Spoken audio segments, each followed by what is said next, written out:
If you don't go within you, you go without you. For the longest, I never understood the statement until one day my body taught me.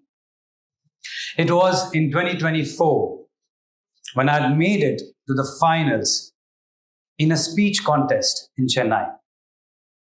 I remember rehearsing the speech numerous times. But as soon as I came up on the stage and the camera lights came up, I froze. My words disappeared. I froze because something within me was unheard. My topic was of a restaurateur who had built his fortune right from the scratch after his father passed away. What I didn't mention that day was about my own father passing away in a way that my family had never expected it to happen. There were responsibilities to be taken care of. 2 cafes, 1 bakery to get started. Finances to be taken care of. Staff to be managed. Menus to be made. Be strong, as everyone said. So I distracted myself with work. I shut myself down. While my family grieved, I chose responsibility over feeling that emotion. And on that day, on that stage, I froze because I did not go with them. And my body reminded me what my mind was avoiding all this while. If you don't go within you, you go without you. I come from the restaurant industry, one of the most difficult industries to be within. The failure rate happens to be exceptionally high. Now, I'm not a restaurateur who's built 30 restaurants, but I've built 5. And I'm grateful to say they're still alive. And what has worked for me is what I'm going to share with you today. And the mantra is, if you don't go within you, you go without you. In a typical restaurant scenario, a founder focuses just on 3 things. Get the food right, get the service right, have an ambience which is Instagram worthy so that it all looks great and amazing from the outside. But the big question is, what about the back of the house? What about the broken systems? But who's going to notice it any which ways? Ladies and gentlemen, the answer is us. Often we do the same with life. We buy the fanciest of shoes and clothes. We paint our faces. We do our hair to look great and amazing from the outside. The question here today is, what do we do to work on our inside? If you don't go within you, you go without you. Let's look at the graveyards of all the failed restaurants. And often you'll find the founders blaming and complaining about one thing, and it's called staff conflicts. Most of the times. Do you know what the reality is? It's the founder himself. If the founder has attracted staff conflicts, I have observed it's not conflicts that's happening just professionally, but also personally. Maybe it's his family. Maybe it's having a conflict with his own self. The staff conflict is just a projection of what is happening within the founder. If you don't go within you, you go without you. Let's look at how the business consulting industry is functioning these days. Get out of operations. Are you still firefighting? Is it you who's doing everything? Just hire someone and delegate. Hiring someone to do the work that you had no clue of is not called delegate. It's called allocate. It's time to change some perspective. The media that we are consuming is conditioning us to be an avoider. It's not called firefighting, coaches. It's called fighting the dragon within. If you don't get within the operations of your restaurant business or any other business, you would go without your business one day eventually. They say the way you do one thing says the way you do everything. If you have an unorganized desk, chances are your laptop bag is, and so is your closet. The outer chaos is just a reflection of the chaos happening within. If you don't go within you, you go without you. Now, the question here is, how do we learn to go within?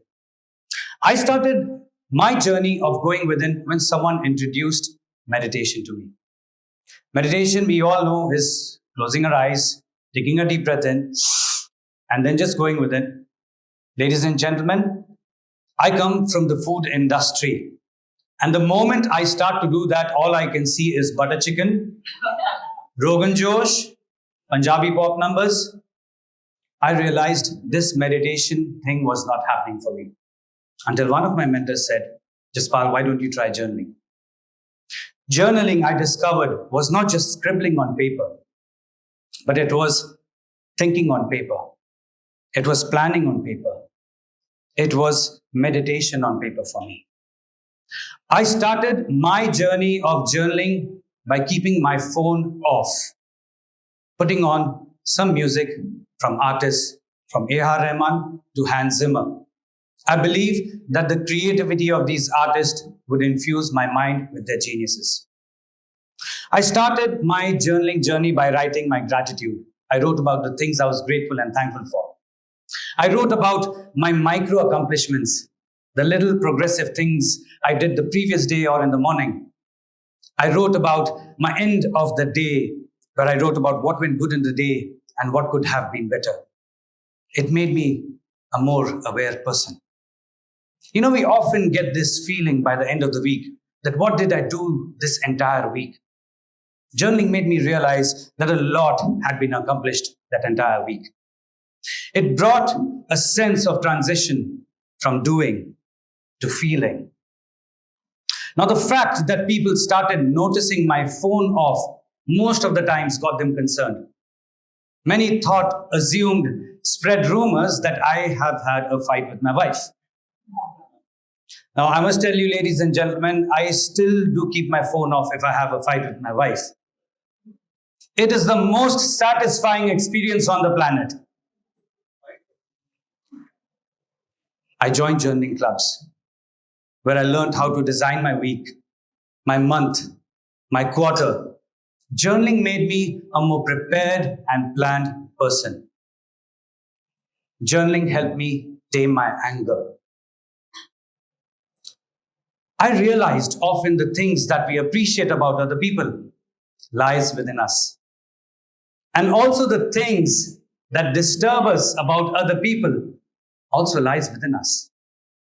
Very lately, my head baker came to me with his resignation for an offer close to his house. So I did what every entrepreneur would have done, jumped into action. I started making phone calls, going through resumes, started taking food trials. And as soon as I was about to make an offer, he came to my table. And here is what he said. Sir, why didn't you take the time to talk to me? All I wanted was some extra pay. I got triggered. I found this behavior to be an act of manipulation. I found it to be a waste of my time. But later that night, I asked myself a difficult question. I asked myself, Jaspal, where in life have you been manipulating? And to my surprise, came a lot many instances. One of them being my fitness journey. For the longest time, I realized I was hiding behind my excuses of food trials and bakery trials. I realized I wasn't avoiding fitness. I was manipulating it. I was wasting time of my coaches. My head baker wasn't the problem. He was just a reflection of the manipulation happening within me. Journaling made me realize that I was wearing a lot of masks, invisible masks, masks to run away from something, masks to hide something that I wasn't. For the longest, I took pride and I wore a mask of being a productive entrepreneur. And I realized that I was escaping from the responsibility of being a present parent to my two children. For the longest, my Instagram bio read as the journaling king. When I took the time to go within, I realized I wasn't a king. I realized I was work in progress. There was a lot to be learned. Hence, I immediately changed it to journaling with Jaspal. This shift brought an awareness within me. It made me realize that kings conquer while leaders create. One operates out of force, often causing harm to others. The other one operates out of power, adding value to others. Journaling helped me achieve my goals. When I sat with my goals, I started writing my intentions behind them. When I wrote my intentions, my why became clearer. When I understood my why, it brought a lot of discipline and momentum towards achieving them. You know, something really amazing about restaurant industry is that it's built around escape mechanisms.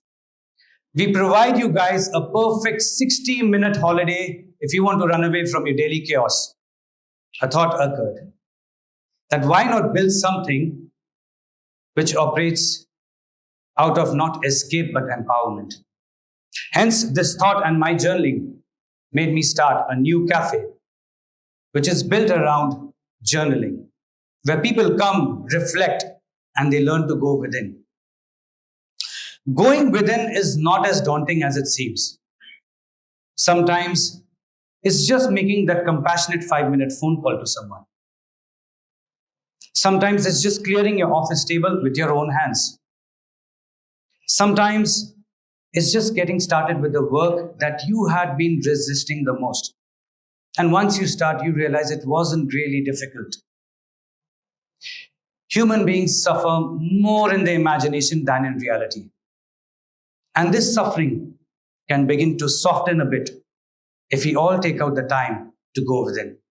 And for me, that doorway was journaling. Because if you do not go within you, you will go without the creative you, the genius you, the real you. As I come to a conclusion, I'm grateful and happy to say I did not freeze today. I didn't freeze because I took out the time to heal and feel the pain of my father passing away. As I'm about to finish, I would like to leave this room with a thought. And the thought is, the treasure that you're seeking is hidden in the work you're avoiding. I'll repeat that for you. The treasure that you're seeking is hidden in the work that you're avoiding. And realizing this treasure can happen if you all learn to go within. Because if you do not learn to go within you, you will go without you. Thank you.